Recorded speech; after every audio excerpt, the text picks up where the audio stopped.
4 নম্বর প্রশ্ন বলছেন, আসসালামু আলাইকুম শাইখ। ওয়ালাইকুম আসসালাম রহমতুল্লাহ। আমাদের দেশের মানুষ পান পাতা এবং সুপারি খায়, আল্লাহ হেদায়েত করুক এবং ভালো জিনিস খাওয়ার তৌফিক দিক। পান কোনো ক্ষতি করে না, তবে সুপারি মানুষের অনেক ক্ষতি করে খাদ্যনালীতে এবং দাঁতে, এমনকি বেশি খেলে ক্যান্সারও হয়। হ্যাঁ, চুনটা তো লেখেননি, চুনেও ক্ষতি করে, এটা মনে রাখেন, চুনেও ক্ষতি করে। জি, তাহলে এটা খাওয়া হালাল হবে না হারাম হবে? দ্বিতীয়ত, সুপারি দিয়ে মাদ্রাসায় চাঁদা দেওয়া যাবে? জি, সুপারিতে যদি সুপারি উপকারের কোনো কাজে লাগানোর ব্যবস্থা থাকে, সেটাকে অন্য কিছু করে, জানি না আমি, কিন্তু জানার নেই, তাহলে সুপারি চাষবাস করতে পারে। কিন্তু সুপারি সাধারণত বাঙালি জাতি কিসে খায়? পানে খায়, এতে স্বাস্থ্যের ক্ষতি রয়েছে, যেমনটা লিখেছে। তো দিন ইসলামের কিছু নীতিমালা আছে যাতে মানুষের সুস্থতা ধ্বংস করে, মানুষকে মৌতের দিকে, মৃত্যুর দিকে ঠেলে দেয়।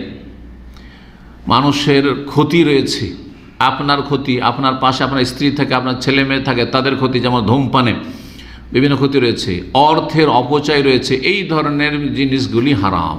এই জন্য জিনিসগুলো হচ্ছে হারাম। সুতরাং সুপারি তো তারই অন্তর্ভুক্ত পড়ছে যে আপনার শরীর স্বাস্থ্যের জন্য বড় ঝুঁকি রয়েছে, ক্যান্সার আক্রান্ত হওয়ার সম্ভাবনা রয়েছে। এইরকমই চুন, এরকম খড়, এগুলো তো ক্ষতি রয়েছে। আমাদের এক শিক্ষক ছিল, এক সময় তো আমাদের মাদ্রাসার মোদারেসগুলো তো সব প্রায় পান খেত, হানাফিদের তো এখনও চলে আসছে, কিন্তু আহলে হাদিসও ম্যাক্সিমাম আমাদের ওস্তাদগুলো সব পান খেত। আর তার মধ্যে 2 ভাগ ছিল, এক ভাগ ছিল বিনা জর্দার, আর এক ভাগ ছিল যারা পাক্কা পান খাওয়া, তারা জর্দা ছাড়া পান বুঝে না। আর জর্দা হারাম, জর্দা হচ্ছে তামাক, জর্দা হারাম নিঃসন্দেহ। বিনা জর্দায় পান খেলে হারাম না হালাল, এটাতে আরব ওলামারা এটাকেও হারাম বলছে, কারণ তারা বলছে যে এটা অপচয়, অপব্যয়, আর অপব্যয়কারী হচ্ছে শয়তানের ভাই। ইন্নাল মুবাজ্জিরিনা কানু ইখওয়ানাশ শায়াতিন, আল্লাহ সূরা বনী ইসরাঈল বলেছেন। আর আল্লাহ বলেছেন ওয়ালা তুসরিফু, তোমরা অপব্যয় করিও না, অপচয় করি। ইন্নাল্লাহা লা ইউহিব্বুল মুসরিফিন, যারা অপব্যয় করে তাদেরকে আল্লাহ ভালোবাসেন না। তা আপনি চান যে আল্লাহর ভালোবাসা নেবে, আল্লাহর ঘৃণা নিয়ে যাব আল্লাহর কাছে? আল্লাহর ঘৃণা নিয়ে আল্লাহর সামনে হাজির হলে কি জান্নাত পাওয়া যাবে নাকি? অপচয় নাই। হিসাব করেন তো, মাসে পানের কতটা, পান খাওয়া কতটা বিল আসছে, বছরে তাহলে কতটা বিল আসছে। এই টাকাটা যদি ফলমূল নিজে খেতেন, আপনার বুড়ো বাপ মাকে খাওয়াইতেন, আপনার কচি কাচাদেরকে যদি ভালো কিছু বেবি ফুড খাইতেন, কত না উপকার হইতো। এইভাবে একটা ধূমপানকারী সিগারেট খোরকে বুঝিয়েছিলাম। এইখানে এই শিকড় সামনে একটা বড় মুদিখানার দোকান ছিল, বাকালা, সেখানে আমি জানি, তখন প্রথম দিকে কিন্তু এসেছি, 2001-2 সাল এরকম। তো এখানে আমার 4 বছর বাসা ছিল। তো ওই সময়টায় নিচে নেমেছি, দেখছি যে ও সিগারেট কিনছে, বাঙালি। তা আমি যদি ওকে বলি হারাম, তো তখন তার শেখ মতিউর রহমানকে এভাবে চেনে না কেউ। তখন তো ও তো বড় মুফতি হয়ে যাওয়ার চায়, কে বললো হারাম? যেমন আলবাদিয়াতে একদিন গিয়েছি, তো একটা সেলুনওয়ালা অথবা লন্ড্রিতে চাকরি করে বাঙালি। ও নামাজের পরে সালাম ফিরে বেরিয়েছে, আর ওর ওখানে যাবো কোনো কাজ, ওর কাছে গেছি। তো আমি ওকে জিজ্ঞেস করছি, নামাজ পড়লেন না? বলছে হ্যাঁ পড়লাম তো। কিন্তু নেমে আসছে তার বিল্ডিং থেকে, আর আমরা যাচ্ছি মসজিদ থেকে, সালাম ফিরে পরে যাচ্ছি, মানে এরপরে নামাজ শেষ হওয়ার পরে। এমন নয় যে মসজিদ থেকে আমার আগে বেরিয়ে চলে গেছে বেশি। ও দেখছি যে সিঁড়ি থেকে নেমে আসছে বিল্ডিং থেকে। বলছে নামাজ পড়লেন না? বলছে হ্যাঁ নামাজ পড়লাম। কোথায়? আমরা তো মসজিদ থেকে, আপনি তো নিচে ওই সিঁড়ি দিয়ে বাসা থেকে নামছেন। বলছে বাসায় পড়লাম। তখন আমি বলছি যে, তখন চেনে না, ওই প্রথম দিকের কথা বলছি, কেউ চেনে না, যে বাদিয়া তো চেনে না অত লোক, যে আমি শেখ মতিউর রহমান। একটা শুধু ওই সেলুনওয়ালা বেলাল, নিউ মুসলিম ছিল, সে চিন্তা ওখানে। তো আমাকে কি বলছে জানেন? যখন বলছি যে আপনার এইভাবে নামাজ হবে, আপনি যে বাসায় নামাজ পড়ছেন, তো কে বললো হবে না? কি বলবো না? রে বাঙালি তো কম বড় মুফতি না, এ তো আমি 30 বছর পড়েও অত বড় মুফতি হইতে পারলাম না।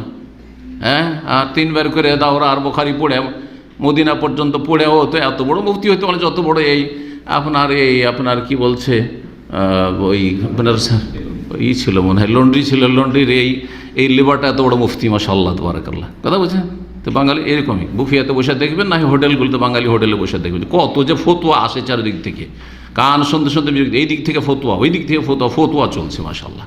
জি, আল্লাহ হেদায়েত করে এদেরকে। তো কি বলছিলাম, ও ওকে যদি বলি হারাম, তো বললো কে বললো হারাম সিগারেট? তাই ওইভাবে বুঝিয়েছিলাম, ভাই কত টাকা খরচ হয় আপনার মাসে?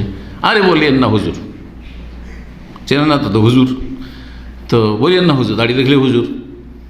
তারপরও একটা আইডিয়া বলেন কত খরচ হয়। মোটামুটি 100 রিয়াল মাসে, 100 রিয়াল মাসে বা 150 রিয়াল এরকম কিছু বলেছিলেন।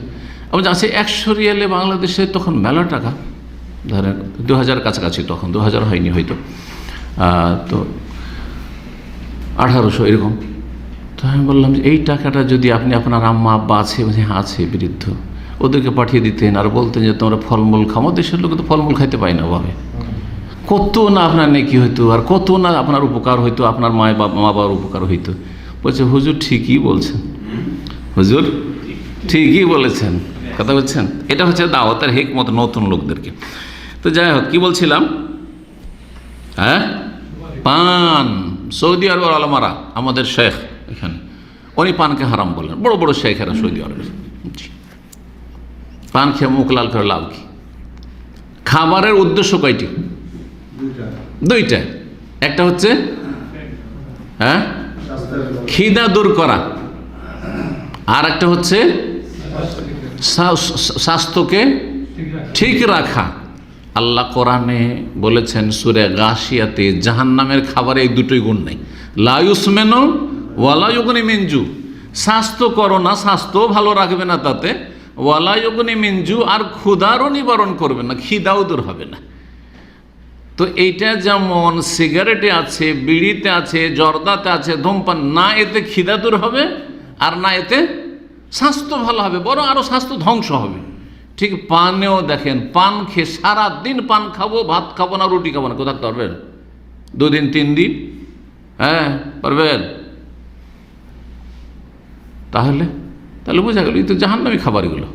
যেই খাবারে শরীর সুস্থ থাকে না আর খিদাও মিটে না, সেই খাবার হচ্ছে জাহান্নামী খাবার। ভালো করে শুনে রাখেন। জি হ্যাঁ, তো কমপক্ষে অপচয় অপব্যয়, যদিও পানের পাতা এমনি চিবালে সেটা আলাদা কথা, কিন্তু তাতে যেগুলোতে ক্ষতি হয়, তারপরে পানের পাতাটাই কেন কিনবেন, লাভটাই কি তাতে, অপচয় না? জি, সুতরাং পান খাওয়া অবশ্যই বর্জনীয়। আলহামদুলিল্লাহ আমাদের আহলে হাদিস ওলামারা পান খাওয়া কমিয়ে দিয়েছে।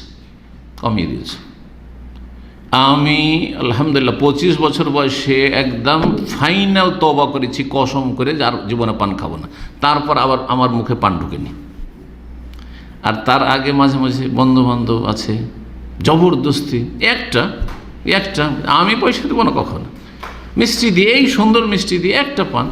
জর্দা তো আলহামদুলিল্লাহ মাজুক্ত, কেমন আলহামদুলিল্লাহ আল্লাহ বাঁচিয়ে রেখেছি হারাম থেকে, কিন্তু মিষ্টি দেওয়া পান যে এত মজা লাগে, তারপর আলহামদুলিল্লাহ যেই কসম করলাম, তারপরে কয়েকবার পিড়াপিড়ি করেছে আমার এক শালক। আমি বলছি আমি কসম করে নিয়েছি, আপনি কিনবেন? একবার জবরদস্তি কসম কিনেছি, তারপরে পান কিন্তু কাগজ, যে খবরের কাগজ দিয়ে প্যাকিং করে দেয়, এটা পানের খিলি দিল, খিলি বলেন না আপনারা, পানের খিলি দিল প্যাকিং করে। আমি বলি কসম করা আছে, আপনি কী কাফারা দেবে? জবরদস্তি দিলি পকেটে ভরে নিলাম, নিয়ে গিয়ে তখন শ্বশুর বাড়িতে গিয়ে কাকে দিয়ে দিলাম, যা কি কাবি খা। তো আল্লাহ হেফাজত করে সব থেকে। পান খাওয়া ভালো কাজ নয়, ভালো মানুষের কাজ নয়। জি, যদিও মিষ্টি দিয়ে হোক না কেন, আর জর্দা দিয়ে খেলে হারাম, নিঃসন্দেহে হারাম।